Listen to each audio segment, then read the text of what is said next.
Bom dia.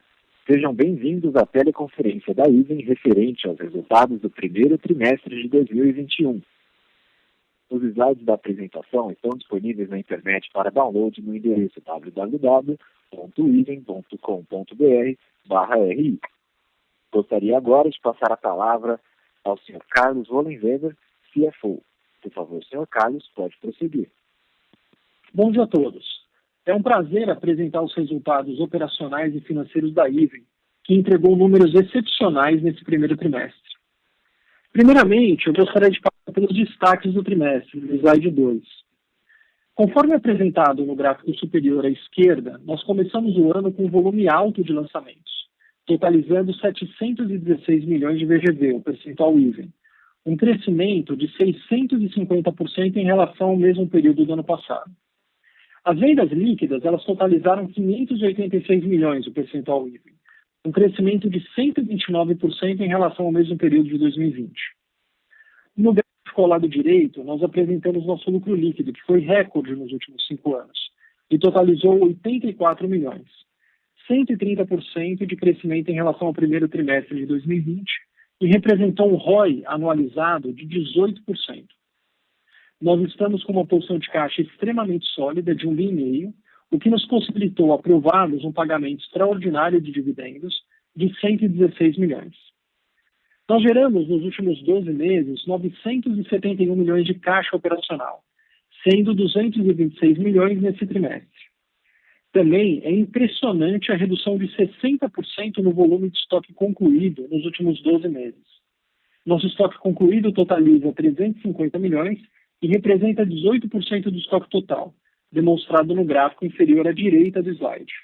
Como consequência, a Iven tem hoje um caixa líquido sobre o PL de aproximadamente 40%.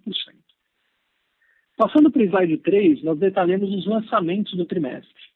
A Iven lançou 3 empreendimentos nesse primeiro trimestre, sendo 2 residenciais, o Arcos e Itaim, no segmento de alto padrão, o Moda Ipiranga, no segmento econômico, e o Hotel Fazano, totalizando 567 milhões de VGV. A Melnick lançou 4 projetos, totalizando 148 milhões no percentual Iven.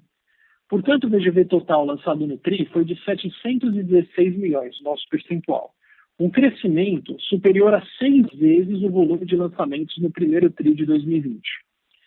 Importante é destacar que das entregas previstas para esse ano, 89% já foi comercializado. E das entregas previstas para 2022, 48% já foi vendido. No próximo slide, nós apresentamos as vendas líquidas do trimestre, que totalizaram 586 milhões e representou uma versão média de 24%. A versão de lançamentos ficou em 58% do trimestre. Importante é destacar que o percentual de distratos representaram apenas 9% das vendas brutas, demonstrado no gráfico inferior à direita do slide. No slide 5, apresentamos a abertura do nosso estoque disponível para venda, que totalizou 1,9 bilhão. O VGV em estoque ele está ajustado ao tamanho da nossa operação, representando menos de 1 ano de vendas pela média vendida nos últimos 12 meses. Também, como já foi comentado, nós encerramos o trimestre com 350 milhões de estoque pronto, representando apenas 18% do total. No slide seguinte, destacamos nossa posição de land bank, percentual Iven, que totaliza 6,1 bilhões, composto por 56 terrenos, essencialmente localizados nos bairros nobres de São Paulo, região sul e oeste da cidade, e nos bairros nobres de Porto Alegre. Nós destacamos a aquisição do terreno da Rua Diogo Moreira, entre as avenidas Faria Lima e Eusébio Matoso, totalizando 17 mil metros quadrados em Pinheiros, para o desenvolvimento de projeto de luxo com VGV potencial de 2 bilhões. No slide 7, nós apresentamos nossa estrutura de capital. Estamos com um caixa bastante robusto de 1,5 bilhão e um caixa líquido de 1 bilhão, representando 40% do nosso patrimônio, resultado de uma geração de caixa operacional de 971 milhões nos últimos 12 meses.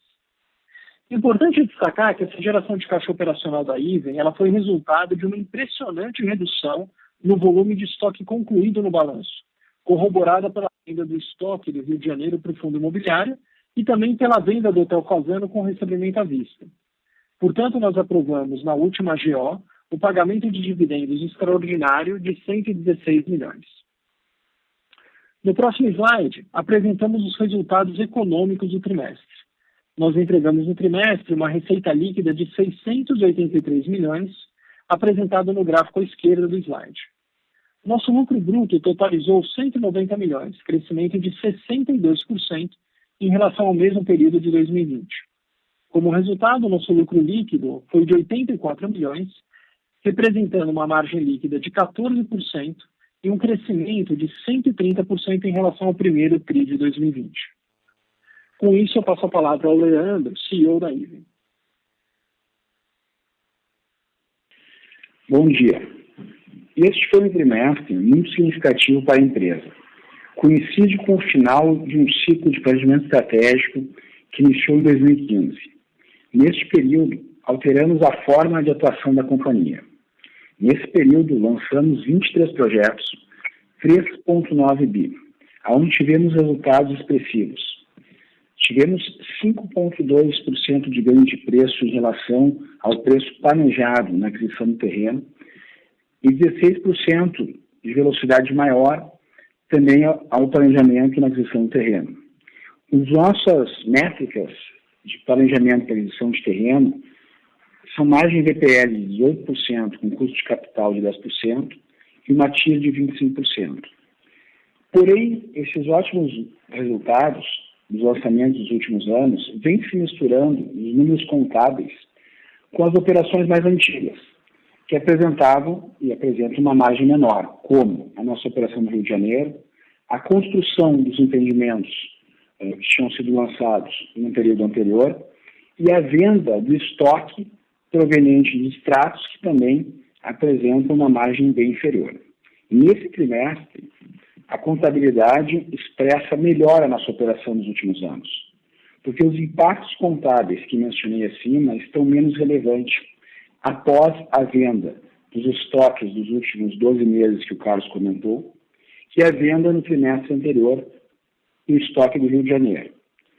No futuro, esperamos e teremos cada vez mais os números impactados pela construção com o POC dos empreendimentos lançados nos últimos anos, que eu acabei de relatar, com bons resultados, e pelos novos lançamentos que estão debruçados no novo land bank da companhia, adquirido nos últimos anos, dentro dessa mesma estratégia que vem dando certo, que a gente consegue verificar pelos números dos últimos lançamentos, dos últimos 23 projetos, que já fazem um volume significativo. Eu aproveito a oportunidade para convidar a todos para o nosso Investor Day, que será dia 20, às 9 horas, onde a gente vai poder explicar, detalhar um pouco mais os números, né, deste planejamento que a gente está chegando ao fim da empresa e também o novo planejamento da companhia para os próximos anos. Um abraço a todos, ficamos com as perguntas.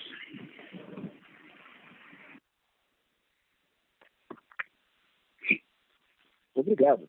Iniciaremos agora a sessão de perguntas e respostas somente para analistas e investidores. Caso tenha alguma pergunta, pressione asterisco 1 do seu telefone. Se a qualquer momento sua pergunta for respondida, aperte asterisco 2 para se retirar da fila. As perguntas serão respondidas à medida que forem recebidas. Por favor, aguarde enquanto coletamos as perguntas.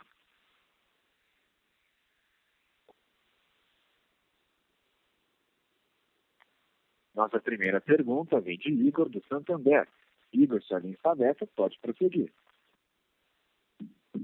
Oi, pessoal. Bom dia. Obrigado pela apresentação. Duas perguntas do meu lado, né? Primeiro, com relação a como é que está a estratégia da companhia com relação à alocação de capital, né? Vocês estão com um caixa aí bem robusto, então como é que vocês estão pensando nisso para frente, né? Em termos de dividendos, em termos de patrimônio, né? Onde é que vocês enxergam que seria um patrimônio adequado para maximizar aí o ROI de vocês? E a segunda pergunta é com relação aos lançamentos, né? Como é que vocês estão vendo aí os lançamentos nos próximos trimestres, o que vocês já têm aí, já assinado, né, indicado para lançar, e se puder explicar como seria essa dinâmica depois do ano, seria legal. Obrigado. Vamos lá, Igor. Obrigado pela tua pergunta, que é o Carlos que está falando, tá? Sobre a alocação de capital, a gente está com uma estrutura bastante robusta, né, na companhia, como que você pode ver, né, principalmente depois das operações estruturadas que a gente fez no segundo semestre do ano passado e a venda do Fasano no primeiro trimestre, tá? Isso motivou aí a gente fazer um pagamento extraordinário de dividendos, que a gente faz agora no dia 17. Só que nós vemos muito mais valor, Nico, em vez de fazer um pagamento on-off, ser uma empresa leve em capital, né, com o ROI mais alto e um pagador recorrente. Né? A gente está num ciclo agora de aumento do volume de obras, então a gente está sendo conservador nesse sentido. A gente teve uma safra importante de entregas no ano passado, com um volume grande de repasses, né? Você viu que a geração operacional de caixa foi um bi, contando aí com a IPO da Mel, que chegou a 1.600. Quando a gente olha daqui para frente, a gente entra num ciclo de investimento e também tem toda a incerteza do mercado. Né? A gente ainda está em um ambiente que a gente tem que navegar com cuidado em função de pandemia e tudo mais. Então a gente está sendo conservador em termos de distribuição e olhando a companhia como uma companhia pagadora recorrente de dividendos. Isso que a gente acredita que gera valor. Tá? A princípio, a gente está hoje na Iven, né, na hora que você separa as duas empresas, uma alocação de caixa subótima, né, porque a gente tem caixa líquida, mas a gente deve convergir aí ao longo dos próximos 2 anos para uma estrutura muito próxima de dívida líquida zero. Né? E é mais ou menos essa estrutura que a gente olha daqui para frente. E aproveitando e complementando, Igor, obrigado pela pergunta sobre a questão dos lançamentos. Nós estamos bem motivados com o mercado, a gente vem conseguindo ter um bom desempenho de vendas com uma política que nós temos de valor agregado ao produto e, consequentemente, ter um preço que expresse isso. O mercado está comprando, está reconhecendo os nossos produtos, comprando na velocidade adequada e a gente conseguindo imputar um preço até diferente do preço médio das regiões. Isso nós fortificando a nossa tese que a IVEN vem implementando nos últimos anos, né, de produtos diferenciados, e nós estamos otimistas para cumprir o nosso planejamento de lançamentos do ano. Neste trimestre, em questão, em andamento, no segundo tri, nós temos um impacto dos temas relacionados ao Covid, né, das restrições, que obviamente impactou toda a sociedade em termos de diversos tópicos, e os lançamentos talvez terão algum impacto em volume ou em momento de lançamento dentro do trimestre, mas que não muda a nossa estratégia, nosso planejamento, nossa visão para o número no consolidado do ano. Está ótimo. Ficou bem claro. Obrigado, Leandro, Carlos.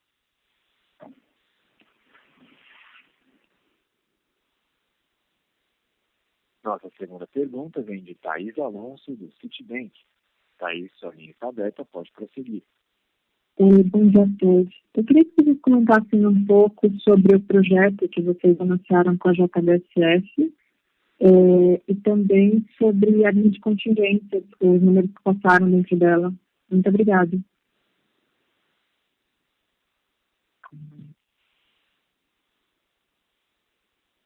Bom, eu comento primeiro sobre a questão do projeto. É um projeto que está dentro, né, da nossa estratégia, que eu comentei agora há pouco, né, de conceder produtos diferenciados. A gente está bem entusiasmado com o nosso land. Então, é um terreno que tem a condição de produzir um empreendimento bastante financiado, com atributos que agreguem realmente ao preço de venda e melhorem bastante a margem. A gente está hoje trabalhando, né, no processo de projeto, licenciamento desse empreendimento, e é um dos projetos, talvez dos destaques do nosso Nubank, está amplo, e contamos aí com um projeto que acho que vai ser bem impactante. Talvez no nosso evento, que eu comentei do Investor Day, a gente já vai ter a condição de trazer um pouco mais de informações sobre esse desenvolvimento. Acho que o Carlos complementar a resposta. A gente está bem animado, né, que nem o Leandro falou, a companhia, né, ela foi muito reconhecida em função do projeto do Fasano, mas seria bastante interessante vocês participarem do Investor Day, onde a gente mostra projetos icônicos que a companhia já tem no Land Bank, né, esse que a gente chama de GTA, né, que era a central de treinamento e entretenimento do Grupo Pão de Açúcar, que foi adquirido. A gente está montando um projeto com a JBSF, onde a gente vai, as torres residenciais têm utilização do shopping. Além desse também, a gente comprou recentemente um terreno bastante grande, né, de 17 mil metros quadrados no início da Faria Lima, onde com certeza vai ser um dos marcos aí de projetos de luxo com serviço de São Paulo. Então, a companhia está com um land bank bastante diferenciado, e a gente vai apresentar isso em detalhes no dia 20. Falando um pouquinho sobre contingências, esse trimestre a gente pegou um pouco a mão mais em contingências, né? A gente colocou de provisões mais acordos judiciais 17 milhões. Eu não vou entrar muito no detalhe, mas principalmente acordos judiciais e aumento de provisões para contingências, a gente percebe uma prática dos condomínios onde a assistência técnica está para vencer, quer dizer, passou o período de 5 anos de garantia. Alguns condomínios contratam a empresa para fazer um levantamento detalhado, né, de toda a parte condominial e possíveis problemas que possam ter, e acionam as incorporadoras. A gente resolveu, nesses últimos meses, resolver uma série de acordos, né, isso impactou um pouco o trimestre em mais ou menos 5,5 milhões. A gente reforçou aí a provisão para garantia mais 4,5 milhões.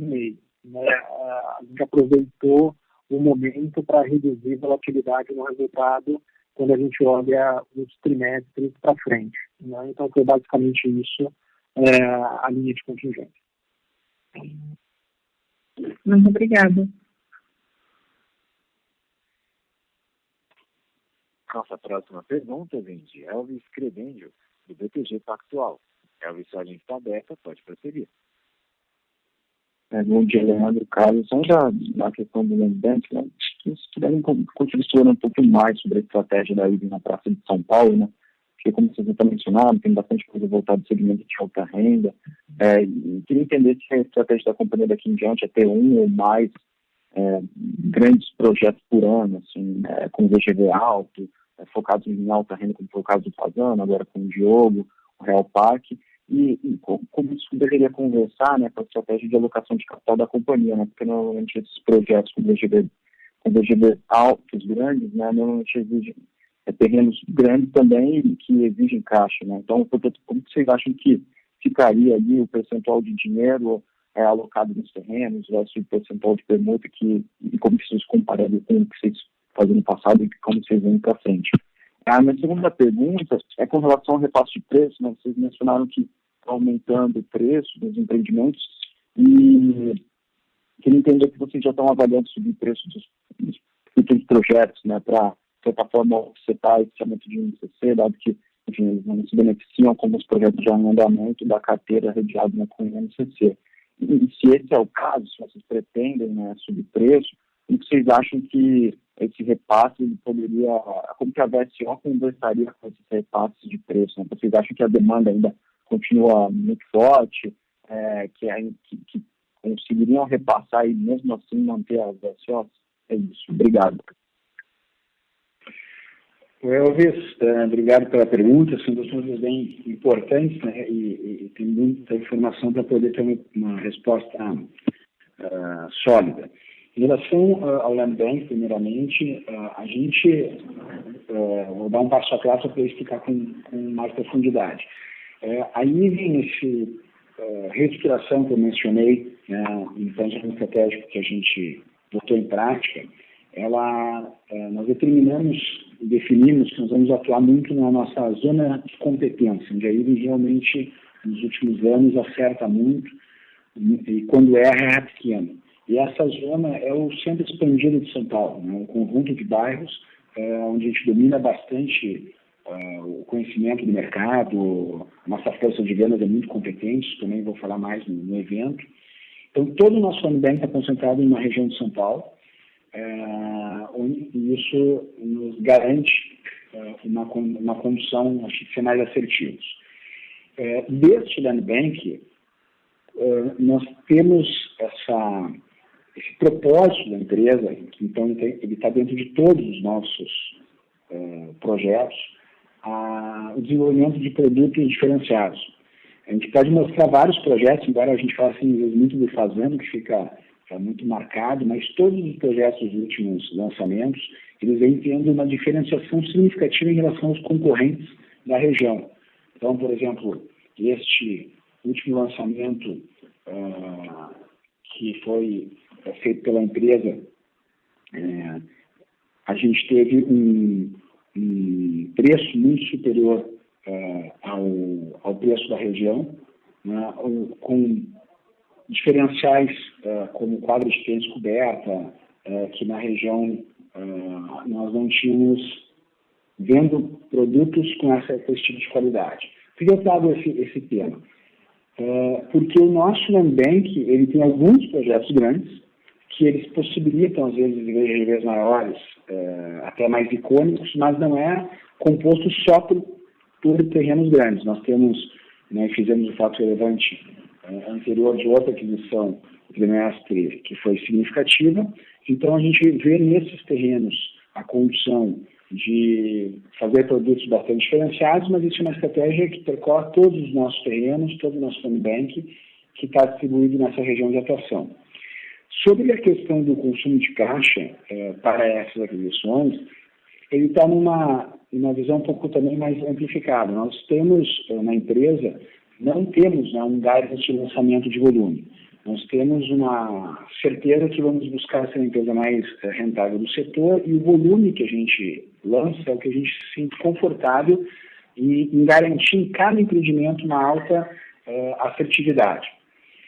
A estratégia de aquisição dos terrenos, independente se os terrenos são maiores ou menores, continua a mesma, que a gente já vem praticando há muito tempo, que é a estratégia de permuta, que a gente acha que é uma forma bastante positiva para o mercado brasileiro, garante para a empresa estabilidade e tranquilidade de fazer a gestão dos seus próximos lançamentos, mesmo em momentos de crises pontuais que ocorrem como essa que nós vivemos agora do Covid. Então, essa estratégia não muda. O volume, ele também não muda, é um volume que nos dá conforto para conseguir nesse território ter ótimos lançamentos. Sobre a outra pergunta que conecta essa, que é o preço, nós estamos tendo uma surpresa assim, positiva, porque a gente está conseguindo reputar o aumento do INCC, mais um ganho de preço na média dos últimos lançamentos. Quando eu comentei que dos últimos 23 lançamentos a gente teve 5,2 médio de ganho de preço, é ganho de preço em cima do orçamento corrigido no INCC, que foi bastante significativo, como tu colocou. Então, o que vem acontecendo, assim, o mercado está absorvendo o INCC, claro que a gente espera que agora se estabilize. Uma visão macroeconômica tende a estabilizar ou desacelerar o mercado. A gente não vem vendo uma queda de VSO significativa. A gente teve no trimestre, com os impactos do Covid nos lançamentos, uma VSO consistente. Nós não temos aquela política que se tinha, talvez há mais de uma década, de um jargão no setor, derreter no lançamento os projetos. A gente quer ter a nossa curva de planejamento, que nos garante uma boa estabilidade. Então, é uma notícia muito importante para nós nesse momento que os lançamentos estão reputando o INCC, mais um aumento de preço que a gente vem conseguindo construir a cada lançamento, que, sem dúvida nenhuma, vem pelo reconhecimento do comprador que os diferenciais do nosso produto estão permitindo a ele, ou deixando o comprador entender que esse preço é justo para o nosso produto.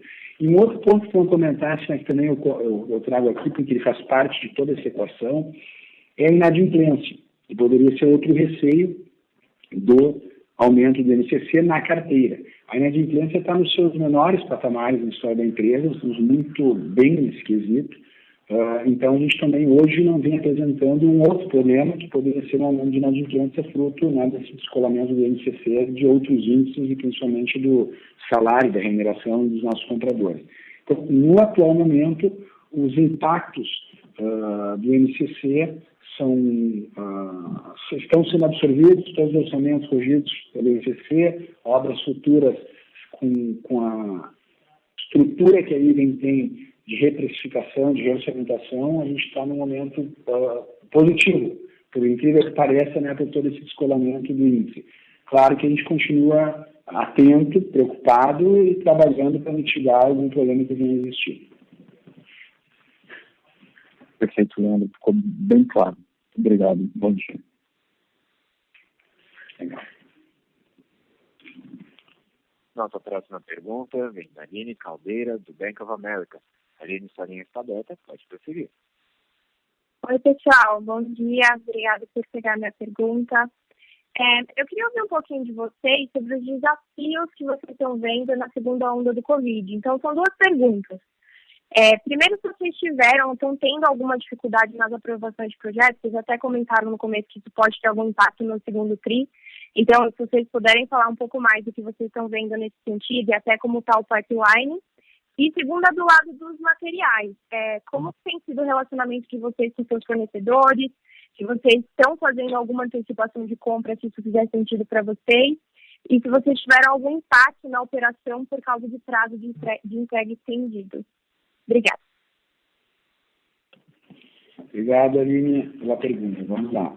Em relação às aprovações, nós sim sentimos um impacto, né, pontual devido ao Covid, por isso eu comentei a questão do segundo trimestre, mas aí vem conta com o land bank que a gente vem adquirindo nesses últimos 5 anos por esse modelo que eu comentei anteriormente de permuta, que nos permitiu, sem enfrentar os nossos números, ter um carrego, né, um pouco maior, e os projetos estão bem evoluídos em termos de tramitação que nós planejamos para o ano.